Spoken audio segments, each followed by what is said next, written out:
ஆண்டவரும் இரட்சகருமாகிய இயேசு கிறிஸ்துவின் மேன்மை மகத்துவமான நாமத்திற்கு மகிமை உண்டாவதாக. இந்த வருடத்தின் 2வது மாதத்தின் முதல் நாள் கால வேளையிலே கர்த்தருடைய சன்னிதானத்திலே கடந்து வரும் பாக்கியத்தை நாம் அனைவருக்கும் ஆண்டவர் தந்திருக்கிறபடினால் நாம் எல்லாம் ஒரு ஆசீர்வதிக்கப்பட்டவர்களாக வந்து இருக்கிறோம். கர்த்தருடைய ஆசீர்வாதம் நமக்கு இந்நேரம் வரைக்கும் இருக்கிறபடினால் நாம் ஜீவனோடு காக்கப்பட்டிருக்கிறோம்.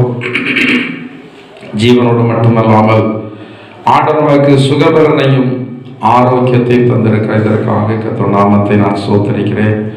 கூடி வந்திருக்கிற உங்கள் அனைவருக்கும் இயேசுவின் நாமத்தாலே அன்பின் வாழ்த்துதலை தெரிவித்துக் கொள்கிறேன். இந்த மாதத்திற்குரிய கர்த்தருடைய வார்த்தை ஏசாயா தீர்க்கதரிசன புத்தகம் 61வது அதிகாரம் 9வது வசனத்தை வாசிப்போம். அவர்கள் சந்ததியானது ஜாதிகளின் நடுவிலும் அவர்கள் சந்தானமானது ஜனங்களின் நடுவிலும் அறியப்பட்டிருக்கும். அவர்களை பார்க்கிற யாவரும் அவர்கள் கர்த்தரால் ஆசீர்வாதம் பெற்ற சந்ததி என்று அறிந்து கொள்வார்கள். அவர்கள் கர்த்தரால் ஆசீர்வாதம் பெற்ற சந்ததி என்று அவர்களை பார்க்கிற யாவரும் அறிந்து கொள்வார்கள் என்று கர்த்தருடைய வார்த்தை சொல்கிறது.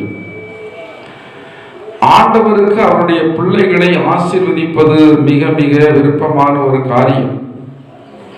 இதை குறித்து இன்னொரு வேத பகுதியிலே சொல்லப்படும் போது இஸ்ரவேலை ஆசீர்வதிப்பது என்று சொல்லப்படவில்லை, ஆசீர்வதிப்பதே அதான் அவருடைய முழு விருப்பமும். அதுதான் ஆண்டவருடைய விருப்பம் எண்ணம். இப்படி இருக்கும்போது தேவனுடைய பிள்ளைகள் ஆசீர்வதிக்கப்படாமல் இருக்க முடியாது. ஆனால் ஆண்டவருடைய ஆசீர்வாதம் என்பது 2 விதமான ஆசீர்வாதம். வேதத்திலே ஆதியாகமத்துடைய புத்தகத்திலே அதனுடைய 49வது அதிகாரம் என்று சொல்ல நினைக்கிறேன். நீங்கள் அதிலே வந்து வாசித்து பார்க்கும்போது 49:25 வசனத்தை நீங்கள் வாசிக்கும் போது சொல்லப்பட்ட வாசிங்கள். உன் தகப்பனுடைய தேவனாலே அப்படி ஆயிற்று, அவர் உனக்கு துணையாய் இருப்பார், சர்வ வல்லவராலே அப்படி ஆயிற்று, அவர் உயர வானத்தில் இருந்து உண்டாகும் ஆசீர்வாதங்களினாலும் கீழே ஆழத்தில் உண்டாகும் ஆசீர்வாதங்களினாலும் ஜனங்களுக்கும் கற்பங்களுக்கும் உரிய ஆசீர்வாதங்களாலும் உன்னை ஆசீர்வதிப்பார். வானத்திற்குரிய ஆசீர்வாதம், பூமிக்குரிய ஆசீர்வாதம். இந்த 2 ஆசீர்வாதமும் தேவனுடைய பிள்ளைகளுக்கு தேவை என்பதை ஆண்டவர் இயேசு அறிந்திருக்கிறார். ஆசீர்வாதம் என்பது இன்றைக்கு அநேக ஜனங்களால் அளவிடப்படுகிறது. பொருளாதார ஆசீர்வாதங்களை மட்டும்தான் ஆசீர்வாதம் என்று சொல்லி நினைத்து பார்த்து கொண்டிருக்கிறார்கள். அது அநேக ஆசீர்வாதங்களிலே ஒரு பகுதி தான். பணம் பொருள் மட்டும் ஒரு மனுஷனுக்கு ஆசீர்வாதம் இல்லை. இந்த ஆபிரகாமை குறித்து வேதம் சொல்கிறது, ஆபிரகாம் சகல காரியங்களிலும் ஆசீர்வதிக்கப்பட்டவனாய் இருந்தான். எல்லா காரியத்திலும் இந்த ஆபிரகாமுக்கு கர்த்தர் ஆசீர்வாதத்தை கொடுத்திருந்தார். அநேக நன்மைகளை பெற்றிருந்ததான இந்த ஆபிரகாம் கற்பத்தினுடைய கனி இல்லை என்று சொல்லி அறிந்ததான தேவன் அந்த குறைவையும் நிறைவாக்கி ஒரு ஆசீர்வாதம் கூட குறைவில்லாமல் ஆபிரகாம் பெற்றிருந்தார் என்று சொல்லி சொல்லப்பட்டிருக்கிறது.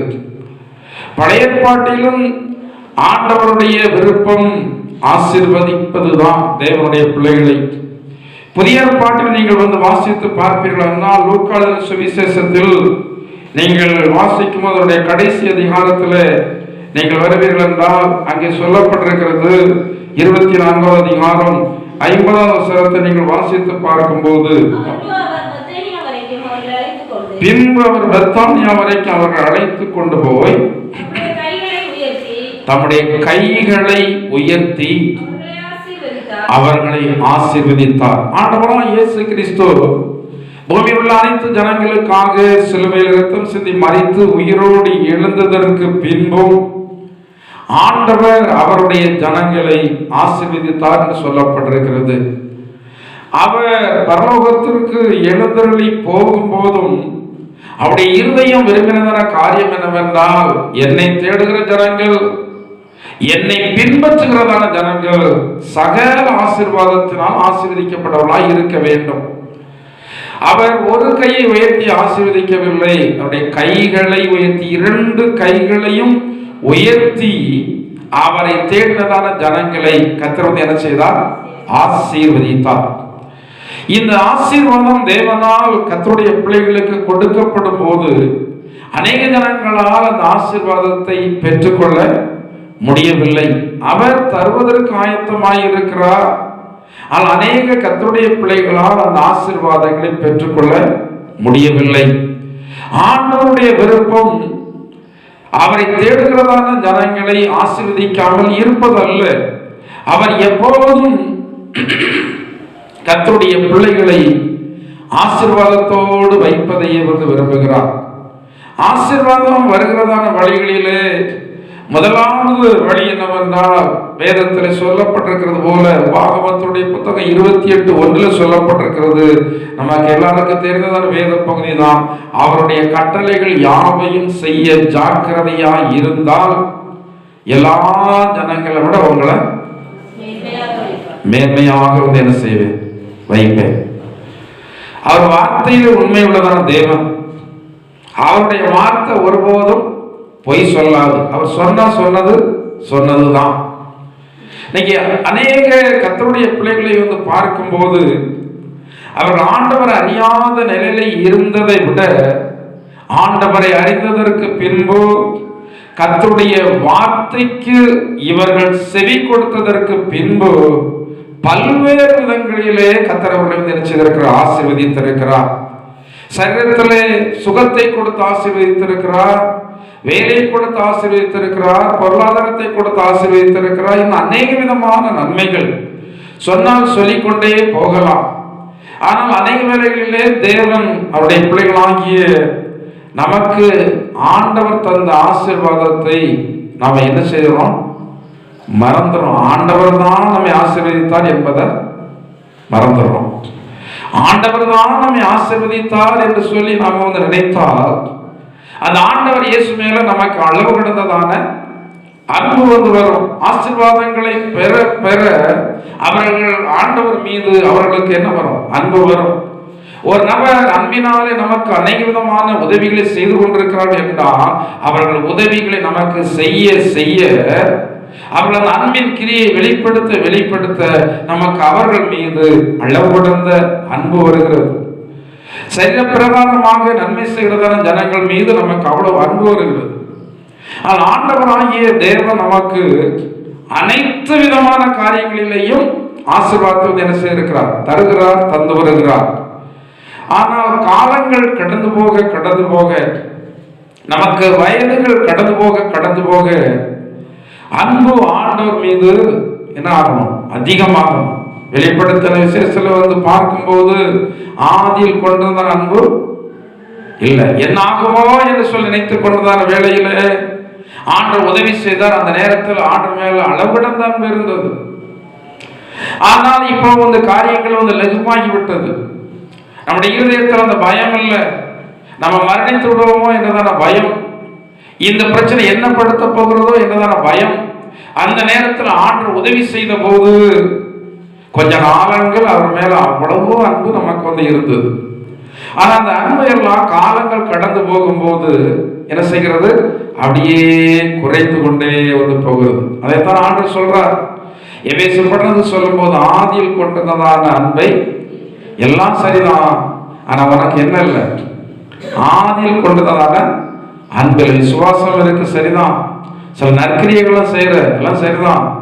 ஆனா அந்த ஆதியில் இருந்தது போல உள்ளதான அன்பு உனக்கு என்னிடத்துல இல்லை என்று சொல்லி ஆண்டவர் சொல்கிறார்.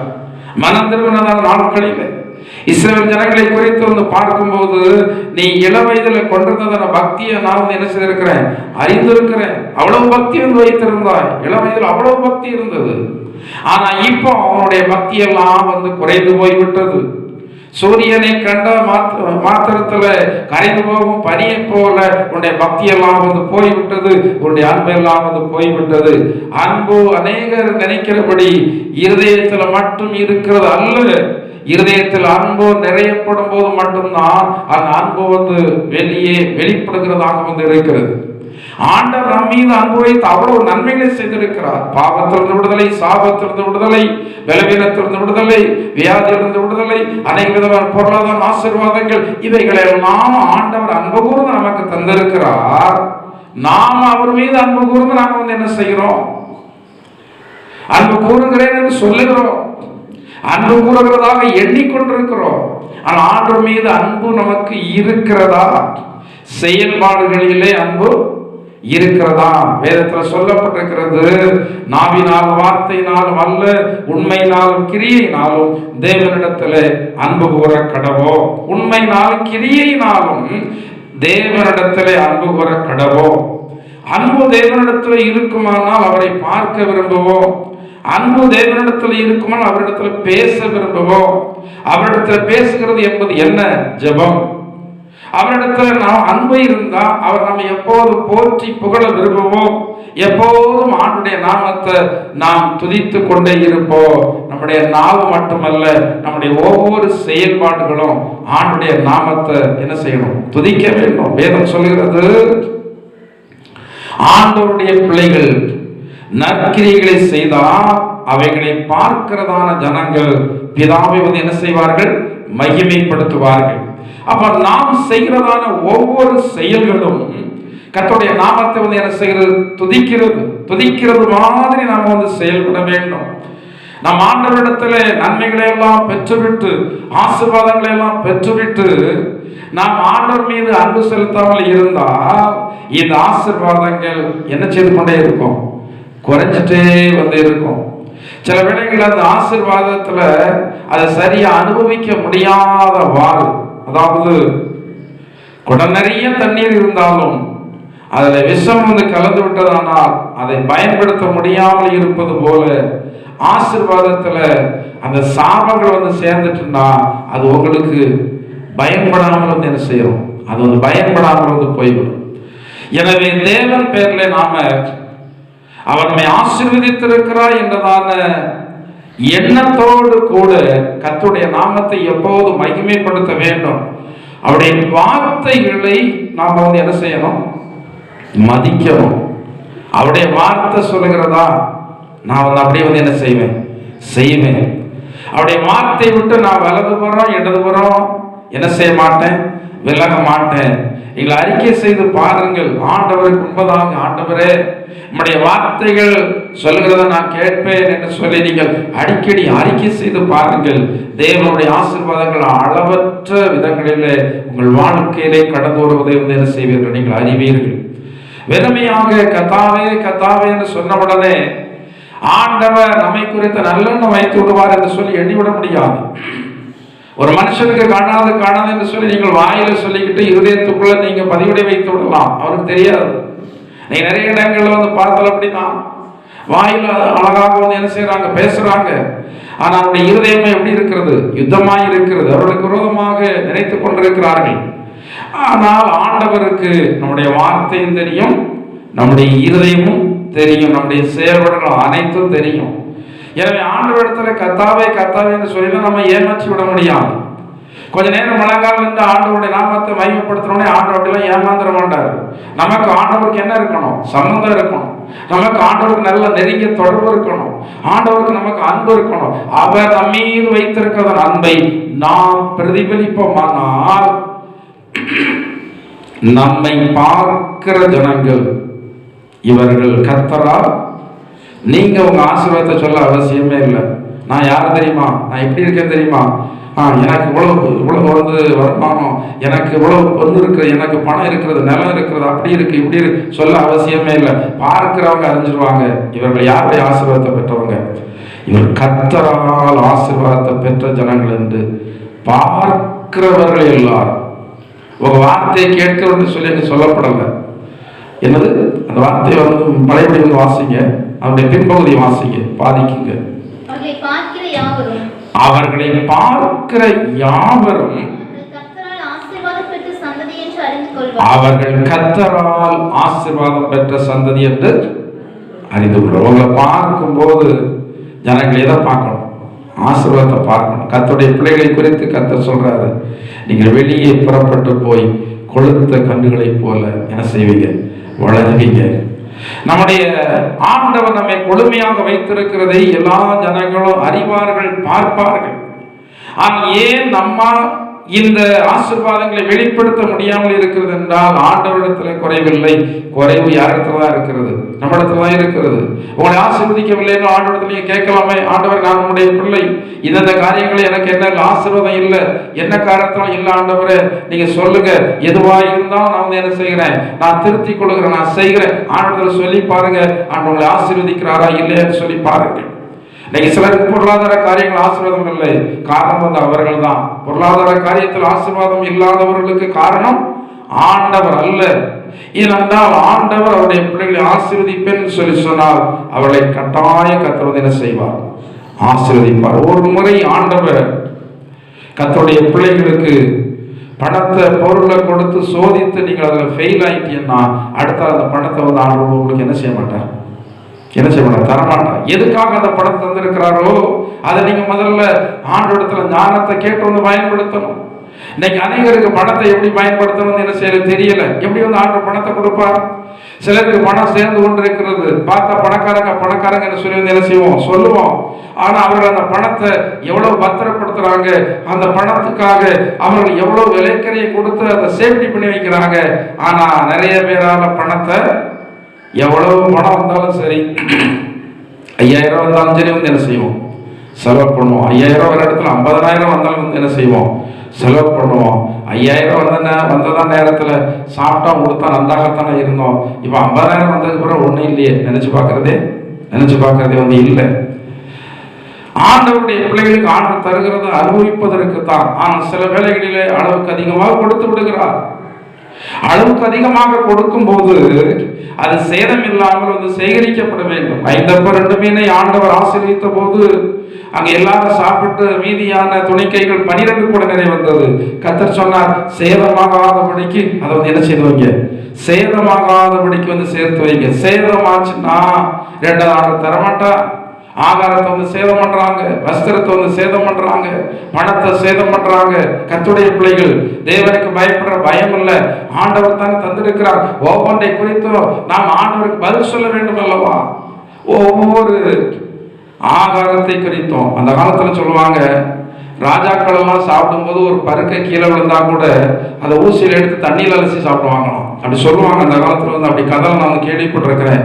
ஏன்னா ஒரு பருக்கை என்பது அவ்வளவு வந்து முக்கியமானது. அந்த ஒரு சோறு வந்து சும்மா வந்து வருது.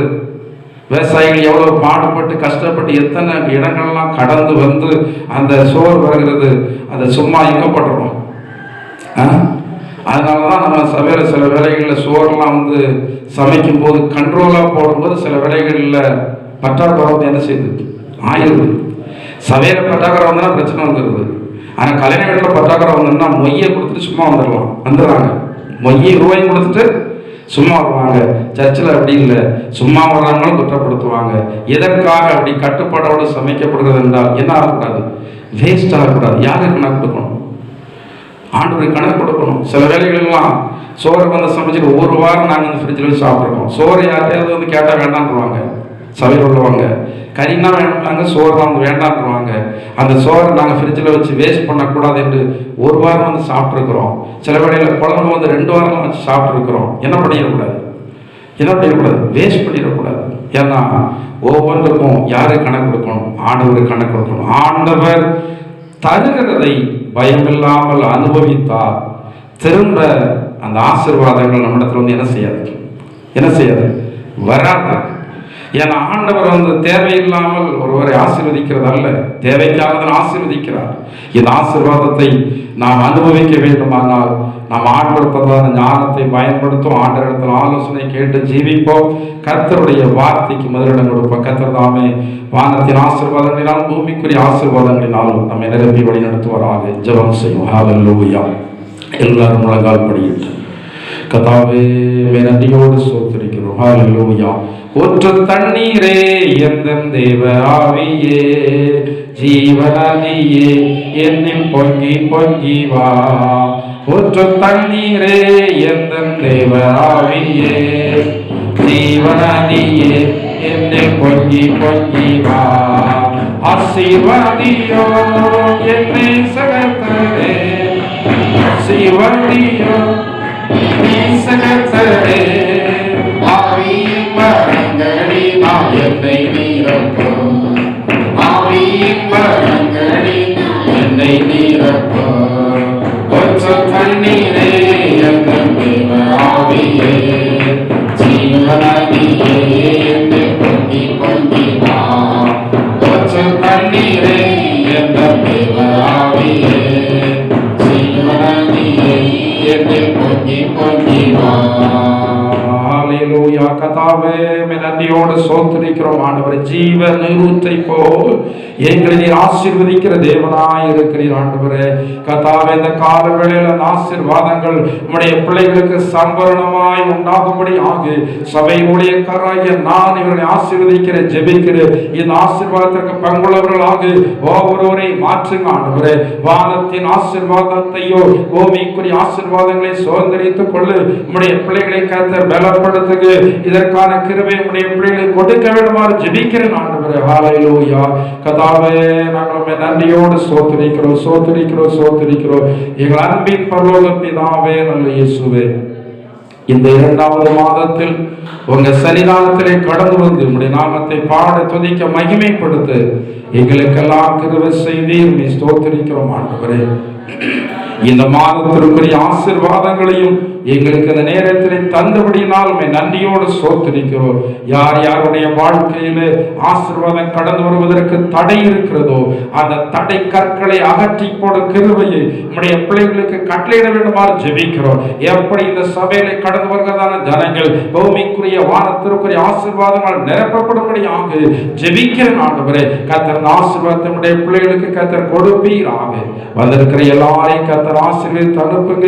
சபையில கடந்து வர எல்லா ஜனங்களையும் ஆசீர்வதிங்க. ஆண்டவரே இந்த மாதம் முழுவதும் ஆசீர்வதிக்கப்பட்ட மாதமாய் காணப்படட்டும். எல்லாருடைய போக்கு வரவு பிரயாணங்கள் எல்லாவற்றையும் பாதுகாத்துக் கொள்ளுங்க. ஆண்டவரே எல்லாருடைய தேவைகளை சந்திங்க.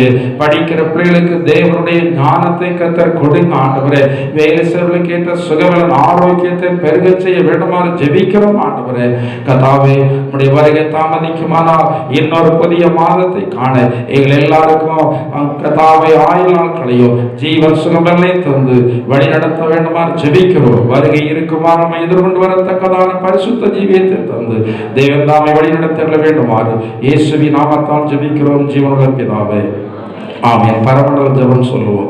பரமண்டலங்களில் இருக்கிற எங்கள் பிதாவே, உடைய நாமம் பரிசுத்தப்படுவதாக, உடைய ராஜ்யம் வருவதாக, உடைய சித்தம் பரமண்டலங்களிலே செய்யப்படுகிறது போல பூமியிலே செய்யப்படுவதாக. எங்களுக்கு வேண்டிய ஆகாரத்தை எங்களுக்கு இன்றதால் எங்கள் கடனாளிகளுக்கு நாங்கள் மன்னிக்கிறது போல எங்கள் கடன்களை எங்களுக்கு மன்னியும். எங்களை சோதனைக்கு உட்பிரவேசிக்க பண்ணாமல் தீமையிலிருந்து எங்களை ரட்சித்துக் கொள்ளும். ராஜ்யமும் வல்லமையும் மகிமையும் என்றென்றைக்கும் உம்முடையவைகளே. ஆமென்.